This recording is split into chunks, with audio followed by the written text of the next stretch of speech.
Hello दोस्तों, आप सभी का स्वागत है मेरे चैनल एग्ज़ाम एस्पिरेंट पे। और उन सभी लोगों का तहे दिल से शुक्रिया है जिन्होंने मेरे चैनल को इतना प्यार दिया है, लाइक, सब्सक्राइब और कमेंट किया है। और आप सभी से अनुरोध है कि मेरे चैनल को अधिक से अधिक लाइक, शेयर और सब्सक्राइब करें। और जैसा कि हम सभी जानते हैं, आज यूपी ट्रिपल एससी द्वारा आयोजित पीईटी की परीक्षा संपन्न हुई है 2 पालियों में। तो मेरे पास शिफ्ट 1 का आंसर की है, जो कि मैं इकट्ठा करके बनाया हूँ। कई लोगों से पूछने के बाद मैं बनाया हूँ।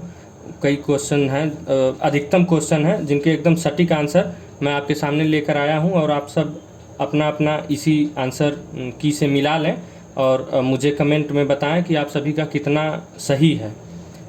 तो इसमें एक क्वेश्चन था, ओलंपिक कमेटी द्वारा 2 साल के लिए प्रतिबंधित एथलीट कौन है। तो इसमें एक और ऑप्शन दिया हुआ था रविंद्र सिंह करके। तो रविंद्र सिंह जो है, कई लोगों ने उन्हें मारा है, लेकिन वो 4 साल के लिए सस्पेंड है, मतलब प्रतिबंधित है। इसका जो सही आंसर है वो सुमित मलिक है। एक क्वेश्चन था, फेमा FEMA का फुल फॉर्म क्या है। इसका फुल फॉर्म है फॉरेन एक्सचेंज मैनेजमेंट एक्ट। ये 2003 में लागू किया गया था। अगला क्वेश्चन था कि उद्देश्य प्रस्ताव किसने पेश किया था। उद्देश्य प्रस्ताव जो है वो जवाहरलाल नेहरू जी ने पेश किया था। एक नारा था जिसको करो या मरो, जिसको गांधी जी ने 1942 में दिया हुआ था। इसका सही आंसर गांधी जी हैं। त्रिपुरी अधिवेशन में सुभाष चंद्र बोस के इस्तीफा के बाद अध्यक्ष कौन बना था। 1939 में जब गांधी जी और एक विवाद हुआ था गांधी जी का अध्यक्ष पद को, कांग्रेस के अध्यक्ष पद को लेके, तो उस समय सुभाष चंद्र बोस ने 1939 में इस्तीफा दे दिया था। उसके बाद नए जो कांग्रेस अध्यक्ष थे वो राजेंद्र प्रसाद जी बने थे। सलाल जल विद्युत परियोजना किस नदी पर है, ये क्वेश्चन पूछा था। तो मेरे कई मित्रों ने इसका जो आंसर है वो झेलम लगा दिया है, लेकिन झेलम नहीं होगा। इसका सही जवाब चिनाब नदी है। चिनाब नदी पे सलाल जल विद्युत परियोजना है। एक क्वेश्चन था, प्रकाश वर्ष क्या है। तो प्रकाश वर्ष एक्चुअली दूरी का मापक है। क्या है? दूरी का मापक है। इसे दूसरे तरीके से कहा जा सकता है कि प्रकाश द्वारा एक वर्ष में चली गई दूरी जो है उसी को हम प्रकाश वर्ष कहते हैं। एक क्वेश्चन था, संतरे में कौन सी विटामिन पाई जाती है। तो हम सभी जानते हैं कि खट्टे फलों में विटामिन सी पाई जाती है और संतरे में प्रमुखतया विटामिन सी पाई जाती है। एक क्वेश्चन था जिसका जवाब हमें लगता है कि आयोग द्वारा जब आंसर की आधिकारिक आंसर की आएगी उसी समय क्लियर हो पाएगा कि कौन सा है। हालांकि जो पूछा था क्वेश्चन था, लोकसभा में अधिकतम सीट कितनी है। तो लोकसभा में अधिकतम सीट जो है वो तो 552 है, लेकिन अगर ये संविधान के हिसाब से पूछता है तो 552 होगा। लेकिन अभी जो चल रहा है उसमें एंग्लो इंडियन जो 2 मनोनीत होते थे उनको हटाया गया है, तो 550 सीटें हैं। हालांकि इसको आप लोग 552 मान के चलिए। एक क्वेश्चन था, शिक्षा का अधिकार किस अनुच्छेद में है। तो शिक्षा का जो अधिकार है वो अनुच्छेद 21A में दिया गया है। एक इसी से संबंधित और क्वेश्चन पूछा था अनुच्छेद से ही, कि अल्पसंख्यकों से संबंधित कौन सा अनुच्छेद है। तो अल्पसंख्यकों से संबंधित तो अनुच्छेद 29 और 30 हैं, उससे संबंधित अल्पसंख्यकों से। लेकिन हमारे जो प्रश्न पत्र में था वो केवल अनुच्छेद 29 दिया था। तो जिन लोगों ने अनुच्छेद 29 लगाया हुआ है उनका ये सही है। पंचायती राज किससे संबंधित है। जो पंचायती राज है वो हमारे नीति निर्देशक तत्व के अंतर्गत आता है, जो कि अनुच्छेद 40 में है। तो ये DPSP से संबंधित है। जो 4 ऑप्शन दिए हुए थे उसमें जो ऑप्शन था DPSP वो सही था। एक क्वेश्चन पूछा था, शिवाजी के समकालीन कौन से संत थे। तो हम सभी जानते हैं कि शिवाजी 17वीं शताब्दी में थे, और जो ये तुकाराम, संत तुकाराम है, वो भी उन्हीं के समकालीन थे। 17वीं शताब्दी में ही ये भी थे। एक करंट से संबंधित क्वेश्चन था, जो कि ये हमारे कोरोना पैंडेमिक से बचाव के तहत लॉन्च किया गया था WHO द्वारा। तो क्वेश्चन था, WHO द्वारा कोवैक्स प्रोग्राम किस देश को सर्वप्रथम मुफ्त वैक्सीन प्रदान की गई। इस जो कोवैक्स प्रोग्राम था उसके तहत किस देश को सर्वप्रथम फ्री में वैक्सीन प्रदान की गई थी। तो वो घाना को की गई थी। एक और क्वेश्चन था, इसमें कई लोग कंफ्यूज भी हो गए थे। ये क्वेश्चन था कि अंतरिक्ष में जाने वाली भारतीय मूल की दूसरी महिला कौन थी। तो हम सब तो जानते हैं कि जो पहली महिला थी वो कल्पना चावला थी, लेकिन जो दूसरी महिला अंतरिक्ष यात्री थी भारतीय मूल की, वो शिरीषा बांदला थी। तो जिन दोस्तों ने शिरीषा बांदला ऑप्शन सेलेक्ट किया होगा उनका ये क्वेश्चन सही हो जाएगा। तो अगला क्वेश्चन था कि नोट 100 के नोट पर किसका हस्ताक्षर होता है। देखिए, ये हम जब क्लास ले रहे थे अपने कोचिंग में तो हमने बताया था कि एक के नोट पर, केवल एक के नोट पर जो वित्त सचिव का हस्ताक्षर होता है, उसके अलावा जितने नोट हैं भारत में तो उस पर आरबीआई गवर्नर का होता है। तो इसका सही जवाब था आरबीआई गवर्नर। काजीरंगा उद्यान कहाँ अवस्थित है, ये क्वेश्चन पूछा था। काजीरंगा उद्यान तो ये असम में, और ये किसके लिए फेमस है ये तो हमने बताया ही था आप लोगों को कि ये गैंडा के लिए बनाया गया था। एक और क्वेश्चन था करेंट का ही कि वीवो का ब्रांड एम्बेसडर कौन है। तो वीवो का तो हम सभी लोग टीवी और मोबाइल चलाते हैं, उसमें देखा है कि वीवो का विराट कोहली प्रचार करते हैं। तो यही वीवो का जो ब्रांड एम्बेसडर है वो विराट कोहली है। इसके अलावा और भी बहुत सारे क्वेश्चन हैं जिसको हम बारी बारी से बता रहे हैं। एक क्वेश्चन था खेतड़ी किसके लिए प्रसिद्ध है। जो खेतड़ी जगह है ये राजस्थान में अवस्थित है और ये तांबा के लिए फेमस है, और यहाँ पे तांबा की वो पाई जाती हैं, खाने पाई जाती हैं, और यहीं पे सबसे ज़्यादा तांबा भारत में मिलता भी है। बोल्ड परियोजना की शुरुआत कहाँ की गई। जो ये बोल्ड परियोजना है बांस से संबंधित है, बम्बू से, तो ये इसकी शुरुआत जो है राजस्थान में की गई थी। ये क्वेश्चन तो आप सभी ने हमें लगता है सही किया होगा कि राष्ट्रीय हिंदी दिवस कब मनाया जाता है। जो राष्ट्रीय हिंदी दिवस है वो 14 सितंबर को मनाया जाता है। सार्क में कौन सा देश नहीं सम्मिलित है। एक क्वेश्चन था कि सार्क में कौन सा देश सम्मिलित नहीं है। हम सभी जानते हैं कि सार्क में 8 देश सम्मिलित हैं जिसमें म्यांमार सम्मिलित नहीं है। बाकी ऑप्शन जो उसमें दिया हुआ था क्वेश्चन पेपर में वो सारे सम्मिलित देश थे, केवल यही म्यांमार जो है वही सम्मिलित नहीं था। तो जिन दोस्तों ने म्यांमार लगाया होगा उनका सही है। ओणम त्यौहार या उत्सव जो है कहाँ मनाया जाता है, तो ये केरल में मनाया जाता है। एक और क्वेश्चन था केरल, उसके हम कोरिलेट करेंगे केरल से ही, कि लक्षद्वीप का आधिकारिक भाषा कौन सी है। पूछा था लक्षद्वीप की आधिकारिक भाषा कौन सी है।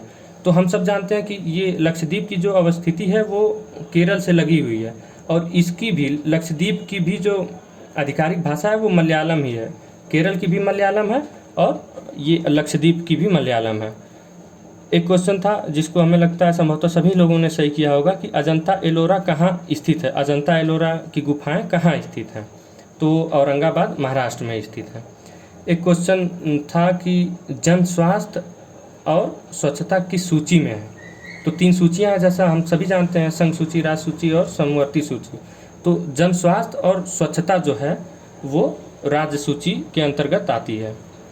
एक पूछा था देश की राजधानी, तो इसमें कोस्टारिका एक देश है, उसकी राजधानी के बारे में पूछा था कि उसकी कौन सी राजधानी है, तो वो सेंट जॉन्स। जिन दोस्तों ने सेंट जॉन्स लगाया है उनका सही है। एक और क्वेश्चन था, बहुत ही आसान था, इसको आप सब लोग सही किए होंगे।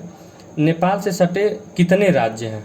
तो नेपाल से सटे हुए 5 राज्य हैं जो क्रमशः उत्तराखंड, उत्तर प्रदेश, बिहार, पश्चिम बंगाल और सिक्किम है। तो ये सारे लोगों ने संभवतः सही किया होगा, 5 राज्य।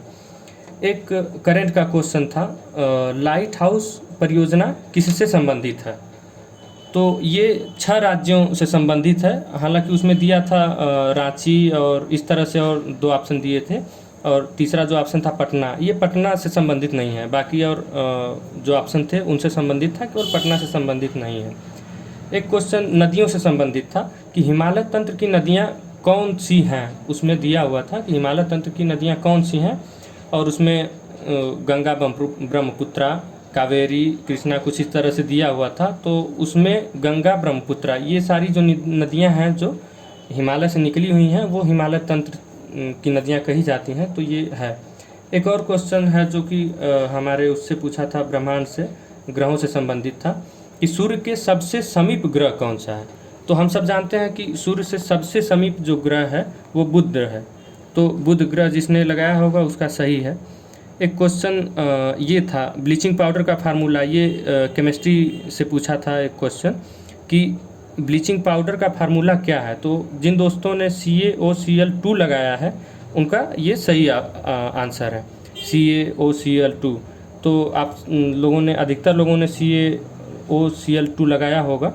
ये केमिस्ट्री का एक क्वेश्चन था। इसके अलावा एक और भूगोल से संबंधित और क्वेश्चन था कि बसंत विषु कब होता है।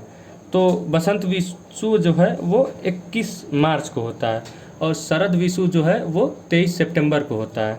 तो ये आप लोग याद रखिएगा, शायद कहीं और किसी एग्ज़ाम में पूछ ले भविष्य में, तो उसके लिए हमेशा आप अपने दिमाग में ये रखिएगा कि जो बसंत विषु है, ये बसंत विषु ये तो 21 मार्च को होता है और लगभग इसी से 6 महीने बाद जो है वो 23 सितंबर को शरद विषु होता है। तो ये आप याद रखिएगा, शायद कहीं आपको भविष्य में काम दे।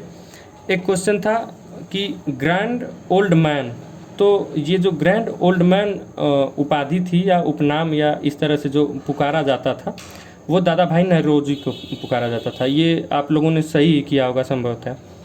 एक क्वेश्चन ऐप से संबंधित था कि सुपेश ऐप किससे संबंधित है। उसमें हाई कोर्ट, दिल्ली कोर्ट और सुप्रीम कोर्ट कुछ इस तरह से ऑप्शन दिए हुए थे। तो ये जो सुपेश ऐप है इसको सुप्रीम कोर्ट के लिए काम काज को देखने के लिए लॉन्च किया गया है। तो ये जिन दोस्तों ने सुप्रीम कोर्ट लगाया है उनका ये आंसर बिल्कुल सही है। एक क्वेश्चन था कि बंगाल का पहला गवर्नर जनरल कौन है। तो इसका सही जवाब होगा वारेन हेस्टिंग। हमने ये बताया हुआ था इससे पहले कि जो रेगुलेटिंग एक्ट 1773 है उसमें इस बात का वो जिक्र किया गया है और ये कहा गया था कि जो बंगाल का गवर्नर होगा, केवल बंगाल का गवर्नर, तो वो अब उसके बाद 1772-73 के बाद से जो रेगुलेटिंग एक्ट आया था उसके बाद से अब बंगाल का गवर्नर जनरल कहा जाएगा। तो उस समय जो गवर्नर थे बंगाल के तो वो वारेन हेस्टिंग थे, तो वही पहले गवर्नर जनरल बने। तो ये क्वेश्चन भी बड़ा कई एग्ज़ाम्स में पूछ चुका है इससे पहले भी, आप लोग शायद इसे सही किए होंगे और पढ़े भी होंगे। एक क्वेश्चन था कि होम रूल लीग से संबंधित कौन कौन लोग हैं। तो होम रूल लीग जो है वो 1916 में बनाया गया था। वो इससे संबंधित दो प्रमुख हमारे जो स्वतंत्रता सेनानी थे, एनी बेसेंट और ये तिलक जी, बाल गंगाधर तिलक जी, वो दोनों लोग इससे संबंधित हैं। एक क्वेश्चन पूछा था, हालांकि ये थोड़ा सा कंफ्यूजिंग क्वेश्चन तो ज़रूर था, लेकिन इसमें आप लोग आयोग के आंसर की का इंतज़ार करिए, देखिए उसमें क्या देता है। हालांकि हमें तो लगा कि वोडाफोन ही होगा। ये क्वेश्चन था कि विश्व की 5वीं सबसे बड़ी टेलीकॉम कंपनी कौन सी है। तो ये 5वीं, हालांकि ये कई जगहों पे हमने देखा है कि ये वोडाफोन जो है वे विश्व में 6वीं सबसे बड़ी टेलीकॉम कंपनी है, लेकिन ऑप्शन में 5वें वाला नहीं दिया था, तो संभवतः वोडाफोन ही सही होगा। कई दोस्तों ने कहा कि जियो है, लेकिन ऐसी कोई बात नहीं है, जियो नहीं, वोडाफोन जो है वो विश्व की 5वीं सबसे बड़ी टेलीकॉम कंपनी है।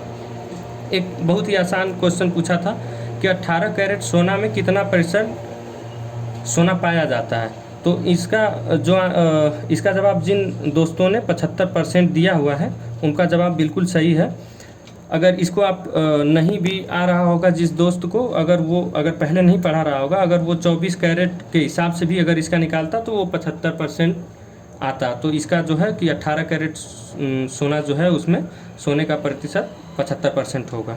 एक क्वेश्चन पूछा था कि नृप विज्ञान, इंग्लिश में एंथ्रोपोलॉजी जो है वो किससे संबंधित है। तो ये मानव विज्ञान से संबंधित है।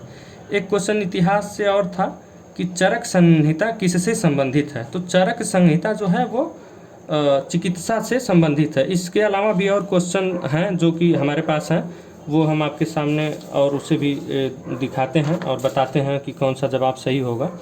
एक क्वेश्चन था कि end to end e cabinet की शुरुआत किस प्रदेश ने की है। तो ये भी संभवतः करंट का क्वेश्चन है कि इंड टू इंड कैबिनेट की शुरुआत किस प्रदेश ने की है। तो हिमाचल प्रदेश ने इस जो कैबिनेट ई कैबिनेट है इंड टू इंड, उसकी शुरुआत हिमाचल प्रदेश ने किया है। एक क्वेश्चन था अर्थशास्त्र से, इकोनॉमिक्स से, कि आरबीआई द्वारा नगद कोष घटा देने से बैंकों पर क्या प्रभाव होगा। तो इसका आंसर सीधे था कि साख बढ़ेगी। तो जिन दोस्तों ने साख बढ़ेगी लगाया है उनका बिल्कुल सही जवाब है। और एक क्वेश्चन था कि बैंक रेट क्या है। तो बैंक रेट जो होती है वो आरबीआई द्वारा बैंकों के लिए तय की गई जो रेट होती है उसी को हम बैंक रेट कहते हैं। अब हिंदी के कुछ क्वेश्चन थे, उसमें से एक था कि दर्प का पर्यायवाची क्या होता है। जो दर्प है उसका पर्याय जो है वो घमंड है। एक शुद्ध वर्तनी में दिया हुआ था कि महत्वाकांक्षा का शुद्ध रूप कौन सा है, शुद्ध वर्तनी कौन सा है, तो ये महत्वाकांक्षा ऐसे लिखा जाता है। ये तो सभी लोगों ने सही किया होगा। तो ये क्वेश्चन एक ये भी था, इसलिए हमने इसे सोचा कि डिस्कस कर दें, आप लोग मिला भी लें। और एक क्वेश्चन था कि गागर में सागर, एक मुहावरा पूछा हुआ था कि गागर में सागर। तो गागर में सागर का मतलब गांव में भी आप लोगों ने सुना होगा, और ऐसे भी जनरली बातचीत में हम लोग प्रयोग ही करते हैं गागर में सागर। तो इसका मतलब होता है कम में ज़्यादा लिखना या बोलना, इसका यही मतलब होता है। एक पूछा था इतिहास का क्वेश्चन कि इनको सन वाइज जो है वो कम से आगे बढ़ते जाए, मतलब ये उसमें लिखना था। इल्तुतमिश सबसे पहले इसमें आएंगे क्रम में, उसके बाद अलाउद्दीन खिलजी, शेरशाह सूरी और सबसे लास्ट में अकबर, क्योंकि इससे पहले ही शेरशाह सूरी थे और उसके बाद पहले अलाउद्दीन खिलजी, फिर उससे पहले इल्तुतमिश था। एक क्वेश्चन था कि एशिया में सबसे पहला नोबेल किसको मिला था। तो ये क्वेश्चन कई बार पूछ चुका है, कई जगहों पे पूछ चुका है कि एशिया में सबसे पहले नोबेल पुरस्कार किसको मिला है, या फिर भारत में सबसे पहला नोबेल किसको मिला है। तो ये रविन्द्रनाथ टैगोर जी को मिला है। एक हिंदी का और क्वेश्चन था मन को हरने वाला। तो मन को हरने वाला ये बहुत सामान्य सी बात है, ये मनोहर इसका होगा। एक पूछा था UDISC किससे संबंधित है। तो शिक्षा मंत्रालय द्वारा ये लॉन्च किया गया है, ये शिक्षा मंत्रालय से संबंधित है। एक हिंदी का और क्वेश्चन था कि एकल का विलोम क्या होगा। तो एकल का विलोम बहुल है। एक मैचिंग वाला था, मैच करना था, हमें मिलान करना था। तो उसमें हम मिलान एकदम सही से करके दिखाए हैं और बता भी देते हैं। आप लोग इसको परीक्षा की दृष्टि से बहुत महत्वपूर्ण है, इसको आप अपने दिमाग में रख लीजिए या कहीं पे नोट भी कर लीजिएगा, ताकि आने वाले समय में अगर किसी परीक्षा में आप बैठें और इस तरह के क्वेश्चन पूछे तो आपका गलत ना हो। तो ये जो चारों हैं ये बहुत ही महत्वपूर्ण हैं। तो इसमें जो है पहला ब्रह्म समाज की स्थापना जो है वो राजा राम मोहन राय जी ने की थी। आर्य समाज जो है वो स्वामी दयानंद सरस्वती ने की थी। रामकृष्ण मिशन तो ये सभी लोग जानते होंगे कि स्वामी विवेकानंद जी ने की है। सत्यशोधक समाज जो है वो ज्योतिबा फूले ने की थी। एक क्वेश्चन और था कि ठोस में धारा प्रवाह में सहायक, तो ये मुक्त इलेक्ट्रॉन होगा। दोस्तों अगर हम DI मैथ, रीजनिंग और हिंदी के जो वो गद्यांश और इंग्लिश के जो पैसेज दिया हुआ था उसको छोड़ दें तो लगभग ये सारे क्वेश्चन हम आप लोग के सामने प्रस्तुत कर दिए हैं और उसका एकदम सटीक जवाब भी आपको बता दिए हैं। और आप लोगों से हमें यही उम्मीद है कि आप अधिक से अधिक लोग सही किए होंगे, और भगवान से हम कामना भी करते हैं कि आप सभी लोगों का ज़्यादा से ज़्यादा सही हो। तो आप लोगों से गुजारिश भी है कि आप लोग हमें ज़रूर कमेंट सेक्शन में ये बताएं कि आप लोगों ने कितना सही किया है।